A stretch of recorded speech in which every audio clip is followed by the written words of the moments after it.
මෙම පුවත අපට වාර්තා වන්නේ කුරුණෑගල දඹදිනිය ප්‍රදේශයේ මීට වසර එකහමාරකට පමණ ඉහතදී මර්දාන ප්‍රදේශයේ පිහිටි විදේශ රැකියා ඒජන්සියක් කරහා 34 හැවිරිදි තුෂාරිකා කල්දේරා නැමැති මෙම අවිවාහක තරුණිය ගෘහ සේවිකා රැකියාවක් සඳහා පිටත්ව යන්නේ ඩුබායි රාජ්‍යය වෙතයි. එහිදී ඇය කිසිදු වද හිංසාවකින් තොරව ආරක්ෂිතව නිසි මාසික වැටුප් ලබමින් ඩුබායි රාජ්‍යයේ තමන් සේවය සඳහා යෙද වූ නිවසෙහි රාජකාරී කටයුතු වසරකුත් මාස 9ක කාලයක් සිදු කරගෙන ගොස් තිබෙනවා. ඇය සේවය කළ ඩුබායි නිවසේ හාම්පුතුන් ඉතාමත් කාරුණිකව ඇයට සලකා ඇති අතර පසුව ඔවුන් වෙනත් රටක පදිංචියට යාම හේතුවෙන් තුෂාරිකාට සිදුවන්නේ එම රැකියාවට සමුදීමටයි. ඒ අනුව ඩුබායි නිවසේහි ගේ හිමියන් තුෂාරිකාව ඔවුන්ගේ පෞද්ගලික වියදමින් ශ්‍රී ලංකාවට යළි ඒමට ඇයට අවශ්‍ය කරන ගුවන් ටිකට් පතද ලබා දී ඇයව ලබාගත් රැකියා ඒජන්සියට ගොස් යළි බහර දී තිබෙනවා. එහෙත් ඇය පවසන්නේ යළි සිය මව් රටට ඒමට අවශ්‍ය ගුවන් ටිකට් පත තුෂාරිකා සතුව තිබුණද එම විදේශ රැකියා ඒජන්සිය මගින් එය වළක්වාලමින් ඇය සිරියාවේ නිවසක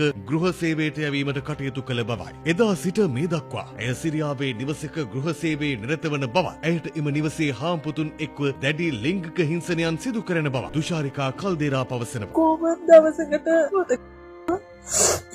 එක දවසකට එකෙක් මායේ ටිකක් එහෙම තමයි මම අනවශ්‍ය දේවල් වලට යන අනවශ්‍ය දේවල් වලට එනවා. අපෝ මම ඔබ කැමති නෑ කියපුව මගේ වැඩ කැමති නැති වෙනකොට මට එහෙමත් අරගෙන ඒව දවසට කන්නවත් දෙන්නේ නෑ. මාස ගණනක් වැටුප් මෙතෙක් ගෙවා නොමැති අතර තමන් ඒ පිළිබඳ විමසූ විට නිවසියන් තමන්ට රබර් බටවලින් දරුණු ප්‍රහාර එල්ල කරන බවත් මේ හේතුවෙන් දැඩි ලෙස රෝගීව සිටින බවයි ඇය සඳහන් කර ඇත්තේ. ඇතැම් අවස්ථාවලදී නිවසියන් විසින් තමන්ව ක්‍රූර වද හිංසාවලට ලක් කර ඔවුන් පවසන පරිදි විවිධ ලිංගික හැසිරීම් සිදු කිරීමට නියෝග කරන බවයි. එය සිදු නොකළ විට අමානුෂික ලෙස පහර එල්ල කරන බවත් ඇය පැවසූ බවයි අප ප්‍රාදේශීය වාර්තාකරු සඳහන් කළේ. කුඩා කල සිට මිත්තනිය සමග හැදී වැඩුණු තුෂාරිකා ඇඟලුම් කම්හලක සේවය කර එක් රැස් කරගත් මුදලින් විදේශ රැකියාවක් සඳහා ඩුබායි රාජ්‍ය වෙත ගොස් ඇති බවයි පැවසෙන්නේ. මේ වන විට අසරණව සිටින තුෂාරිකා කල්දේරා මෙරට රජයෙන් සහ විදේශ සේවා නියුක්ති කාර්යාංශයෙන් ඉල්ලා සිටින්නේ තමාට හැකි ඉක්මනින් ශ්‍රී ලංකාවට පැමිණීමට අවශ්‍ය කටයුතු සලසා දෙන ලෙසයි.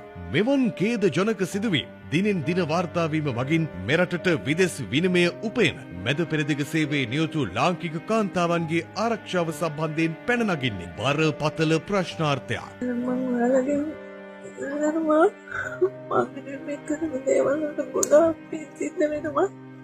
ඔයාලට ඒ නිසා පුළුවන් තරම් ඉක්මනින් ලංකාවට ගන්න කියලා මම ඔයාලගෙන් ඉල්ලන්නේ.